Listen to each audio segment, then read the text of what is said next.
ಶ್ರೀಮಾತ್ರೆ ನಮಃ. ಪರಮೇಶ್ವರ ಅಂದ್ರೆ ಯಾರು ಅಂತ ನಿರ್ವಚನವನ್ನ ಹೇಳ್ತಾ ತೈತ್ರೀಯೋಪನಿಷತ್ತಿನಲ್ಲಿ ಒಂದು ಶ್ಲೋಕವನ್ನ ಹೇಳಿದ್ದಾರೆ. ಆ ಶ್ಲೋಕ ಯತೋ ವಾ ಇಮಾನಿ ಭೂತಾನಿ ಜಾಯಂತೆ ಯೇನ ಜಾತಾನಿ ಜೀವಂತಿ ಯತ್ ಪ್ರಯಂತ್ಯಭಿಸಂವಿಸಂತಿ ತದ್ವಿಜಿಜ್ಞಾಸಸ್ವ ತದ್ಬ್ರಹ್ಮೇತಿ. ಇದು ತೈತ್ರೀಯದಲ್ಲಿ ಪರಬ್ರಹ್ಮ ಅಂದ್ರೆ ಏನು ಅನ್ನೋ ಪ್ರಶ್ನೆಗೆ ಸೂಟಿಯಾದ ಸಮಾಧಾನ. ಇದೊಂದನ್ನ ತಿಳ್ಕೊಂಡ್ರೆ ಸಾಕು, ಇದನ್ನ ಅರ್ಥ ಮಾಡ್ಕೊಂಡ್ರೆ ಎಲ್ಲದಕ್ಕೂ ಸಮಾಧಾನ ತಿಳಿದು ಹೋಗುತ್ತೆ. ಪರಬ್ರಹ್ಮ ಅಂದ್ರೆ ತದ್ ವಿಜಿಜ್ಞಾತಸ್ವ ತದ್ ಬ್ರಹ್ಮೇತಿ. ಬ್ರಹ್ಮ ಅಂದ್ರೆ ಇದು ಅಂತ ತಿಳ್ಕೋ.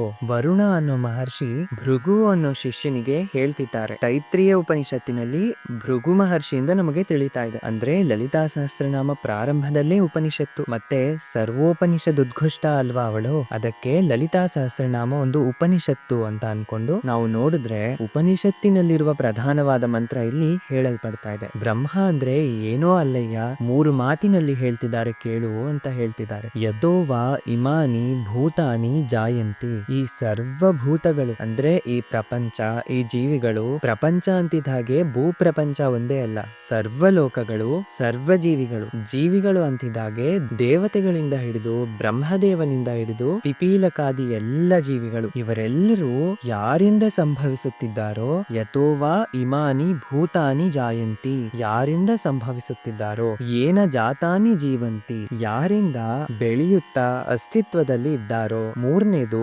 ಅಂತ್ಯದಲ್ಲಿ ಯಾರಲ್ಲೇ ಲಯವಾಗಿ ಹೋಗ್ತಿದ್ದಾರೋ ಅದೇ ಬ್ರಹ್ಮ. ಬ್ರಹ್ಮ ಅನ್ನೋದಕ್ಕೆ ಇದೊಂದೇ ವಾಕ್ಯ. ಸೃಷ್ಟಿ ಸ್ಥಿತಿ ಲಯ ಎಲ್ಲ ಯಾರಿಂದ ನಡೆಯುತ್ತಿದೆಯೋ ಅವನೇ ಪರಮೇಶ್ವರ. ಇಲ್ಲಿ ನಾವು ಹೇಳ್ಕೊಳ್ತಿರೋದು ಆ ಪರಮೇಶ್ವರಿ ಬಗ್ಗೆನೇ ಅಲ್ವಾ, ಆ ಪರಮಾತ್ಮನ ಬಗ್ಗೆನೇ ಅಲ್ವಾ. ಹಾಗಾಗಿ ಅದೇ ನಿರ್ವಚನವನ್ನ ಇಲ್ಲಿ ಕೂಡ ಹೇಳ್ಬೇಕು. ಹಾಗಾಗಿ ಬ್ರಹ್ಮಸೂತ್ರ ಯಾವುದರಿಂದ ಮೊದಲಾಗುತ್ತೋ ಅದೇ ರೀತಿ ಲಲಿತಾ ಸಹಸ್ರನಾಮವನ್ನ ಶುರು ಮಾಡ್ತಿದ್ದಾರೆ. ಗಮನಿಸಿ ಇಲ್ಲಿ, ಅದಕ್ಕೆ ಇದು ಬ್ರಹ್ಮವಿದ್ಯಾ. ಶ್ರೀವಿದ್ಯಾ ಯಾಕೆ ಬ್ರಹ್ಮವಿದ್ಯಾ ಅಂತ ಇಲ್ಲಿ ತಿಳಿತಲ್ವಾ. ಯಥೋವಾ ಇಮಾನಿ ಭೂತಾನಿ ಜಾಯಂತೆ, ಯಾರಿಂದ ಸೃಷ್ಟಿ ಆಗ್ತಿದೆಯೋ ಅಂದ್ರೆ ಯಾರಿಂದ ಈ ಸೃಷ್ಟಿ ಎಲ್ಲ ಸಂಭವಿಸುತ್ತಿದೆಯೋ, ನಾವೆಲ್ಲರೂ ಯಾರಿಂದ ಸೃಷ್ಟಿಯಾದ್ವಿ, ಅಮ್ಮನಿಂದ ಸೃಷ್ಟಿಯಾದ್ವಿ. ಅದಕ್ಕೆ ಸೃಷ್ಟಿಗೆ ಹೇತುವಾಗಿದ್ದರಿಂದ ಮೊದಲನೇ ನಾಮ ಶ್ರೀಮಾತಾ. ಯಥೋವಾ ಇಮಾನಿ ಭೂತಾನಿ ಜಾಯಂತೆ ಅದರಲ್ಲಿದೆ ಶ್ರೀ ಮಹಾರಾಜ್ಞಿ. ಮಹಾರಾಜ್ಞಿ ಅಂದ್ರೆ ಪರಿಪಾಲಕಿ. ಪೂರ್ತಿ ವ್ಯವಸ್ಥೆ ಎಲ್ಲ ಸರಿಯಾಗಿರೋ ಹಾಗೆ ನೋಡ್ಕೊಳ್ಳುವ ಜವಾಬ್ದಾರಿ ಮಹಾರಾಣಿಯದ್ದು. ಮಹಾರಾಣಿ ಅಂತ ಹೇಳೋದ್ರಲ್ಲಿ ಉದ್ದೇಶ ಏನು, ರಾಣಿ ಅಂತ ಹೇಳ್ಬೋದಲ್ವಾ. ಅಂದ್ರೆ ಈ ತಾಯಿಗಿಂತ ಅಧಿಕವಾದ ಸ್ಥಾನದಲ್ಲಿ ಇನ್ಯಾರೂ ಇಲ್ಲ, ಈ ತಾಯಿನೇ ಎಲ್ಲರಿಗೂ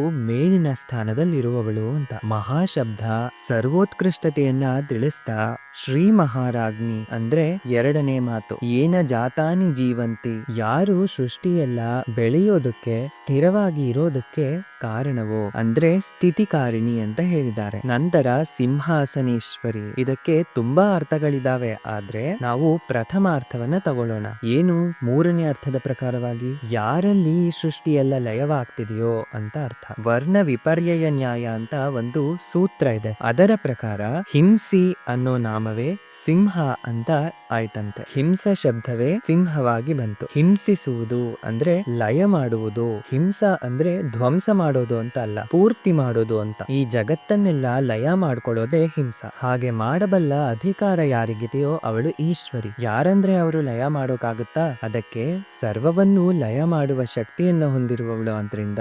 ಸಿಂಹಾಸನೇಶ್ವರಿ, ಲಯಕಾರಿಣಿ. ಯತ್ಪ್ರಯತ್ಯಭಿಸಂವಿಶಂತಿ, ಉಪನಿಷತ್ತು ಹೇಳಿದ ಮೂರನೇ ವಾಕ್ಯ. ಈಗ ಶ್ರೀಮಾತಾ ಅಂದ್ರೆ ಸೃಷ್ಟಿಕಾರಿಣಿ, ಶ್ರೀ ಮಹಾರಾಜ್ಞಿ ಅಂದ್ರೆ ಸ್ಥಿತಿಕಾರಿಣಿ, ಶ್ರೀಮತ್ ಸಿಂಹಾಸನೇಶ್ವರಿ ಅಂದ್ರೆ ಲಯಕಾರಿಣಿ. ಅಂದ್ರೆ ಪರಮೇಶ್ವರಿ ಅಂದ್ರೆ ಯಾರು, ಸೃಷ್ಟಿ ಸ್ಥಿತಿ ಲಯಕಾರಿಣಿ. ಹಾಗಾಗಿ ಅಮ್ಮನವರು ಅಂದ್ರೆ ಸೃಷ್ಟಿ ಸ್ಥಿತಿ ಲಯಕಾರಿಣಿ ಅಂತ ಮೊಟ್ಟ ಮೊದಲನೇ ವಾಕ್ಯದಲ್ಲೇ ಪ್ರತಿಪಾದನೆ ಮಾಡಿದ್ದಾರೆ. ಎಷ್ಟು ಅದ್ಭುತವಾಗಿ. ಈಗ ಇನ್ನೊಂದು ಅದ್ಭುತವಾದ ಭಾವವನ್ನ ನೋಡೋಣ. ಸೃಷ್ಟಿ ಸ್ಥಿತಿ ಲಯಕಾರಿಣಿ ಯಾರೋ ಅವಳನ್ನೇ ಬ್ರಹ್ಮ ಅಂತ ಕರಿತಾ ಇದ್ದೀವಿ. ಇದೊಂದು ತಿಳ್ಕೊಳ್ಳಿ, ಮತ್ತೆ ಮಿಕ್ಕಿದ್ದೆಲ್ಲ ಸ್ಪಷ್ಟವಾಗಿ ಹೋಗ್ತವೆ. ನಮಗ್ ಬೇಕಾಗಿರೋದು ಅಷ್ಟೇ ಅಲ್ವಾ, ನಾವು ಯಾವ ವಿಶ್ವದಲ್ಲಿದ್ದೀವೋ, ಯಾವುದರಿಂದ ಇದ್ದೀವೋ, ಇದೆಲ್ಲ ಯಾರಿಂದ ಸಂಭವಿಸುತ್ತಿದೆಯೋ, ಯಾರಿಂದ ಬೆಳೀತಾ ಇದೆಯೋ, ಯಾರಿಂದ ಪರಿಪಾಲನೆ ಆಗ್ತಾ ಇದೆಯೋ, ಯಾರಿಂದ ಲಯವಾಗ್ತಾ ಇದೆಯೋ, ಇದೆಲ್ಲದರ ಮೇಲೆ ಅವಳೇ ಅಧಿಕಾರಿ. ಅದಕ್ಕೆ ಆ ಪರಮೇಶ್ವರಿ ಪರಬ್ರಹ್ಮ ಸ್ವರೂಪಿಣಿ ಅಂತ ಮೊದಲನೇ 3 ವಾಕ್ಯದಲ್ಲೇ ಪರಿಪೂರ್ಣವಾಗಿ ಹೇಳ್ಬಿಟ್ಟಿದ್ದಾರೆ. ಅಷ್ಟು ಸಂಪೂರ್ಣವಾಗಿ ಮೊದಲಾಗುತ್ತೆ ಲಲಿತಾ ಸಹಸ್ರನಾಮ ಸ್ತೋತ್ರ. ಇಲ್ಲಿ ನಾವು ಗಮನಿಸ್ಕೋಬೇಕಾಗಿರೋದೇನಂದ್ರೆ, ಸೃಷ್ಟಿ ನಡೆಯೋದು, ಸೃಷ್ಟಿ ಬೆಳೆಯೋದು, ಸೃಷ್ಟಿ ಲಯವಾಗೋದು, ಈ 3 ಕೂಡ ಒಂದೇ ಅಲ್ಲ. ಬದಲಾಗ್ತಾ ಇದ್ರೂ ಇಲ್ವೋ, ಸೃಷ್ಟಿ ಸ್ಥಿತಿ ಲಯ ಅನ್ನೋದು 3 ಪರಿಣಾಮದರ್ಶಿ. ಇವು ನಿರಂತರವಾಗಿ ನಡೀತಾ ಇರುತ್ತೆ. ಇದು ಯಾವಾಗ್ಲೋ ನಡೆದು ಯಾವಾಗ್ಲೋ ಆಗ್ತಾ ಇರೋದಲ್ಲ. ಪ್ರಳಯ ದಿನ ನಡೀತಾ ಇಲ್ಲ ಅಂತ ಅನ್ಕೋತಿದ್ದೀರಾ? ಪ್ರಳಯ ಅಂದ್ರೆ ಯಾವುದು ಯುಗಾಂತ್ಯದವರೆಗೂ ಕಾಯೋದಲ್ಲ. ಪ್ರತಿ ಕ್ಷಣವೂ ಪ್ರಳಯ ನಡೀತಾ ಇದೆ ಗೊತ್ತಾ? ನಿನ್ನೆ ಏನಾಯ್ತು? ಲಯವಾಗಿ ಹೋಗ್ಲಿಲ್ವಾ ನೆನ್ನೆಗೆ? ನೆನ್ನೆ ಕೂಡ ನಾವು ಇವತ್ತು ಅಂತಾನೆ ಹೇಳಿದ್ವಿ ಅಲ್ವಾ? ಆದ್ರೆ ಇವತ್ತು ನಾಳೆಗೆ ಈ ದಿನ ನೆನ್ನೆ ಆಗ್ಬಿಡುತ್ತೆ. ನಾವು ಲಯವಾಗಿ ಹೋಗ್ತಾ ಇಲ್ವಾ? ನಮ್ಮ ಬಾಲ್ಯ ಲಯವಾಗಿ ಹೋಗಿಲ್ವಾ? ಯವ್ವನ ಕೂಡ ಲಯವಾಗಿ ಹೋಗುತ್ತೆ ಅಲ್ವಾ? ಹಾಗಾಗಿ ಸೃಷ್ಟಿ ಸ್ಥಿತಿ ಲಯ ಯಾವಾಗ್ಲೂ ನಡೀತಾ ಇರುತ್ತೆ ಈ ವಿಶ್ವದಲ್ಲಿ. ಪ್ರತಿ ಅಣುವಿನಲ್ಲೂ ನಡೀತಾ ಇರುತ್ತೆ, ಪ್ರತಿ ಬ್ರಹ್ಮಾಂಡದಲ್ಲೂ ನಡೀತಾ ಇರುತ್ತೆ. ಯಾವಾಗಂದ್ರೆ ಅವಾಗ. ಆ ಸೂಕ್ಷ್ಮ ಸಮಯವನ್ನ ನಾವು ಕೌಂಟ್ ಮಾಡೋಕ್ ಆಗೋದಿಲ್ಲ ಅಲ್ವಾ? ಅದಕ್ಕೆ ನಾವು ದೊಡ್ಡ ಸಮಯವನ್ನ ತಗೊಂಡು ಸೃಷ್ಟಿ ಸ್ಥಿತಿ ಲಯ ಅಂತ ಹೇಳ್ತಿದ್ದೀವಿ. ಆದ್ರೆ ಪ್ರತಿ ಕಣದಲ್ಲೂ ಪ್ರತಿ ಅಣುವಿನಲ್ಲೂ ಸೃಷ್ಟಿ ಸ್ಥಿತಿ ಲಯ ಆ ಕ್ಷಣಕ್ಕೆ ಆ ಕ್ಷಣವೇ ನಡೀತಾ ಇರುತ್ತೆ. ಆದ್ರೆ ಪ್ರತಿ ಅಣುವಿನಲ್ಲೂ ಪ್ರತಿ ಬ್ರಹ್ಮಾಂಡದಲ್ಲೂ ಸೃಷ್ಟಿ ಸ್ಥಿತಿ ಲಯ ಮಾಡುವ ಶಕ್ತಿ ಉಳ್ಳವಳು ಅವಳೊಬ್ಬಳೆ. ಅವಳೇ ಶ್ರೀಮಾತಾ, ಶ್ರೀ ಮಹಾರಾಜ್ಞಿ, ಶ್ರೀಮತ್ ಸಿಂಹಾಸನೇಶ್ವರಿ. ಸೃಷ್ಟಿ ಸ್ಥಿತಿ ಲಯ 3 ಬದಲಾಗಿವೆ, ಆದ್ರೆ ಆ 3 ಮಾಡುವ ತಾಯಿ ಬದಲಾಗಿಲ್ಲ ಅಲ್ವಾ? ಅವಳೊಬ್ಬಳೇ ಇದ್ದಾಳೆ ಅಲ್ವಾ? ಅವಳೊಬ್ಬಳೇ. ಅದಕ್ಕೆ ನೀವು ಪರಿಶೀಲನೆ ಮಾಡಿ, ಮಾತಾ, ಮಹಾರಾಜ್ಞಿ, ಸಿಂಹಾಸನೇಶ್ವರಿ, ಈ 3 ಶಬ್ದಗಳು ಬದಲಾಗಿವೆ.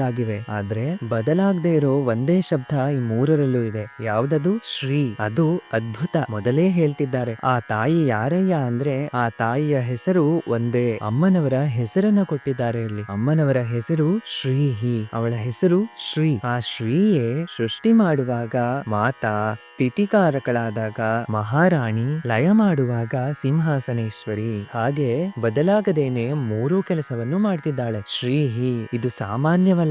ಅದಕ್ಕೆ ಒಂದು ವೇದ ಮಂತ್ರವನ್ನ ಓಂಕಾರದಿಂದ ಪ್ರಾರಂಭ ಮಾಡಬೇಕು. ಮತ್ತೆ ಇದು ವೇದವೇ ಅಲ್ವಾ? ಮತ್ತೆ ಓಂಕಾರ ಇಲ್ಲಯ್ಯ ಅಂದ್ರೆ, ಪರಬ್ರಹ್ಮವನ್ನ ಹೇಳುವ ಪ್ರಣವ ಓಂಕಾರ, ಶಕ್ತಿಯನ್ನ ಹೇಳುವ ಪ್ರಣವ ಶ್ರೀಂಕಾರ ಅಂತ ಹೇಳಿದ್ದಾರೆ. ಶಕ್ತಿಯೇ. ಆ ಶಕ್ತಿಯನ್ನ ಶ್ರೀಯಿಂದ ಪ್ರಾರಂಭಿಸೋದು ಓಂಕಾರವೇ. ಯಾಕೆಂದ್ರೆ ನಾವು ಶಕ್ತಿ ಸಹಿತವಾಗಿ ಪರಮಾತ್ಮನನ್ನ ನೋಡ್ತಿರೋದ್ರಿಂದ ಶಕ್ತಿಗೆ ಸಂಬಂಧಿಸಿದ ಹೆಸರು ಶ್ರೀಹಿ. ಇದನ್ನ ಹೇಳ್ತಿದ್ದಾರೆ ಇಲ್ಲಿ. ಅದೇ ಅವಳ ಬೀಜ ಮಂತ್ರ ಕೂಡ. ಒಂದು ಅದ್ಭುತ ನೋಡಿ ಇಲ್ಲಿ. ಬೀಜವಾಗ್ಬೇಕು ಅಂದ್ರೆ ನಾದ ಸೇರ್ಬೇಕು. ಶ್ರೀ ಅಂತ ಎಲ್ಲರೂ ಹೇಳ್ತಾರೆ, ಶ್ರೀಂ ಅಂತ ಬೀಜ ಆಗ್ಬೇಕು. ಅದು ಬೀಜಾಕ್ಷರಗಳನ್ನ ಹೊಂದಬೇಕು ಅಂದ್ರೆ ಅದು ಗುರುಮುಖೇನವೇ ಆಗ್ಬೇಕು. ಹೇಳ್ಕೊಳ್ಳೋದಕ್ಕೆ ಮಾತ್ರ ಇಲ್ಲಿ ಹೇಳ್ತಿರೋದು. ಬೀಜ ಮಂತ್ರವಾಗ್ಬೇಕು ಅಂದ್ರೆ ನಾದ ಸೇರ್ಬೇಕು. ನಾದವೇನು? ಅಂತ ನಾದ ಸೇರ್ಬೇಕು. ಇದು ನಿಜವಾಗಿ ಮಹಾಬೀಜ. ಅಮ್ಮನವರ ಪಂಚದಶಿ ಮಂತ್ರಕ್ಕೆ ಇದನ್ನ ಸೇರಿಸ್ಕೊಂಡು ಷೋಡಶ ಮಂತ್ರ ಅಂತ ಮಾಡ್ತಾರಲ್ವಾ? ಪ್ರಧಾನವಾದ ಬೀಜ ಇದೆ. ಅದಕ್ಕೆ ಅಮ್ಮನವರ ವಿದ್ಯೆಯ ಹೆಸರೇನು? ಶ್ರೀ ವಿದ್ಯಾ. ಅಮ್ಮನವರ ಯಂತ್ರದ ಹೆಸರೇನು? ಶ್ರೀ ಚಕ್ರ. ಮತ್ತೆ ಶ್ರೀಚಕ್ರ, ಶ್ರೀವಿದ್ಯಾ ಅಂತ ಹೇಳ್ತಾ ಇರೋ ತಾಯಿಯ ಹೆಸರೇನಾಗ್ಬೇಕು? ಶ್ರೀಯೇ ಆಗ್ಬೇಕು. ಶ್ರೀಯ ವಿದ್ಯೆ ಆದ್ರಿಂದ ಶ್ರೀವಿದ್ಯಾ, ಶ್ರೀಯ ಚಕ್ರವಾದ್ರಿಂದ ಶ್ರೀಚಕ್ರ. ಹಾಗಾಗಿ ಆ ತಾಯಿ ಹೆಸರೇ ಶ್ರೀ, ಪ್ರಾರಂಭವೇ ಶ್ರೀ. ಅಮ್ಮ ಯಾರು ಅಂದ್ರೆ ಶ್ರೀ. ಅದನ್ನೇ ನಾವಿಲ್ಲಿ ತಿಳ್ಕೊಬೇಕಾಗಿರೋದು. ಶ್ರೀ ಅಂದ್ರೆ ಲಕ್ಷ್ಮೀನಾ? ಶ್ರೀ ಅಂದ್ರೆ ಸರಸ್ವತಿನಾ? ಶ್ರೀ ಅಂದ್ರೆ ಯಾರು ಅಂತ ಕೇಳಿದ್ರೆ, ಶ್ರೀ ಅಂದ್ರೆ ಆ 3. ಇದು ಅರ್ಥ. ಶ್ರೀ ಅಂದ್ರೆ ಶಕ್ತಿ ಅಂತ ಮಾತ್ರವೇ ಅರ್ಥ. ಅದಕ್ಕೆ ಶ್ರೀ ಶಬ್ದವನ್ನ ಅನೇಕ ಸ್ಥಾನಗಳಲ್ಲಿ ಉಪಯೋಗಿಸಬಹುದು ಅಂತ ನಿಘಂಟು ಹೇಳ್ತಾ ಇದೆ. ಲಕ್ಷ್ಮಿ, ಸರಸ್ವತಿ, ಧೀ, ತ್ರಿವರ್ಗ, ಸಂಪದ್, ವಿಭೂತಿ, ಶೋಭಾಸು. ಇದು ನಿಘಂಟು ಶಾಸ್ತ್ರ ನಮಗೆ ಹೇಳ್ತಾ ಇರುವ ಅರ್ಥ.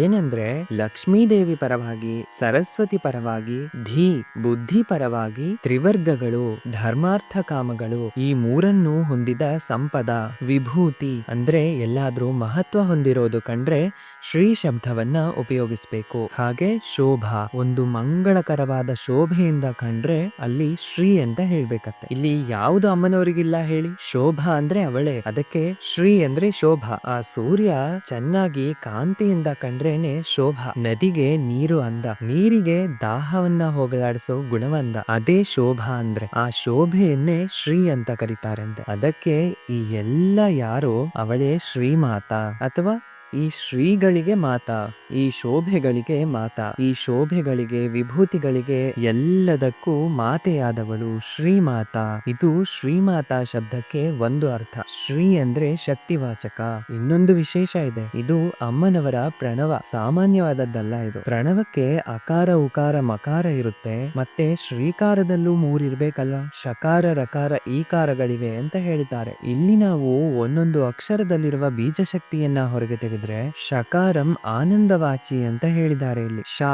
ಆನಂದವಾಚಿ, ಅದಕ್ಕೆ ಶಂ ಶಾಂತಿ ಶುಭಂ ಇವೆಲ್ಲ ಆನಂದವಾಚಿ. ರಕಾರ ತೇಜೋವಾಚಿ ತೇಜಸ್ಸು. ಹಾಗೆ ಹೇಳಿದ್ರೆ ನಮಗೆ ಸ್ಫುರಿಸೋದು ಏನು? ಜ್ಞಾನ. ಹಾಗಾದ್ರೆ ಶಕಾರ ಆನಂದ, ರಕಾರ ಜ್ಞಾನವು, ಈಕಾರವು ಶಕ್ತಿ ಬೀಜ ಅಂತ. ತಾಂ ಪದ್ಮಿನೀಂ ಈಂ ಶರಣಮಹಂ ಪ್ರಪದ್ಯೆ. ಆ ಸೂಕ್ತದ ಹೆಸರೇನು? ಶ್ರೀ ಸೂಕ್ತ. ಅಲ್ಲಿ ಕೂಡ ನೀವೇ ನೋಡಿ, ಇಲ್ಲಿ ಶ್ರೀ ಸೂಕ್ತದಲ್ಲಿರೋ ತಾಂ ಪದ್ಮಿನೀಂ ಈಂ ಶರಣಮಹಂ, ಈಂ ಅಂತ ಹೇಳಿದ್ದಾರೆ. ಇಲ್ಲಿ ಶಾ ರ ಈ ಶಕ್ತಿಗೆ ಸಂಬಂಧಿಸಿದ ಬೀಜವಾದ್ರಿಂದ ಈಕಾರ ಅಂತ್ಯದಲ್ಲಿ ಬರಬೇಕು ಇಲ್ಲಿ. ಹಾಗಾಗಿ ಶಕಾರ ರಕಾರ ಈಂ. ಈಂಕಾರಕ್ಕೆ ಏನ್ ಹೇಳ್ಕೊಂಡ್ವಿ? ಶಕ್ತಿ ಬೀಜ. ಇದಕ್ಕೆ ವೇದದಲ್ಲಿ ಗುಪ್ತ ಪ್ರಣವ ಅಂತ ಹೆಸರು ಈಂಕಾರಕ್ಕೆ. ಓಂಕಾರವನ್ನ ಪ್ರಕಟ ಪ್ರಣವ ಅಂತಾರೆ, ಈಂಕಾರವನ್ನ ಗುಪ್ತ ಪ್ರಣವ ಅಂತ ಹೇಳ್ತಾರೆ. ಹಾಗಾಗಿ ಇಲ್ಲಿ ಶಾ ಅಂದ್ರೆ ಆನಂದ, ರಾ ಅಂದ್ರೆ ಜ್ಞಾನವು, ಈಂ ಅಂದ್ರೆ ಪರಬ್ರಹ್ಮನ ಶಕ್ತಿ. ಹಾಗಾಗಿ ಏನಾಯ್ತು ಇಲ್ಲಿ? ಜ್ಞಾನ ಆನಂದ ಶಕ್ತಿ ಈ ಮೂರೂ ಸೇರಿದ್ರೆ ಶ್ರೀ ಆಯ್ತು. ಹಾಗಾಗಿ ಜ್ಞಾನವು ಆನಂದವು ಶಕ್ತಿಯು ಸೇರಿದ ವ್ಯಕ್ತಿಯೇ ಶ್ರೀ ಪದಕ್ಕೆ ಅರ್ಹರು. ಶ್ರೀ ಅಂದ್ರೆ ಜ್ಞಾನಾನಂದ ಶಕ್ತಿ ಸ್ವರೂಪ. ಆ ಸ್ವರೂಪವನ್ನ ಹೊಂದಿದ ಮಾತಾ ಮಹಾರಾಜ್ಞಿ ಸಿಂಹಾಸನೇಶ್ವರಿ. ಇದು ಒಂದರ್ಥ. ಶ್ರೀಮಾತಾ ಅನ್ನೋ ನಾಮಕ್ಕೆ ಇನ್ನೊಂದು ಅರ್ಥವನ್ನು ಕೂಡ ಮುಂದಿನ ವಿಡಿಯೋದಲ್ಲಿ ತಿಳ್ಕೊಳ್ಳೋಣ. ಶ್ರೀಮಾತ್ರೇ ನಮಃ.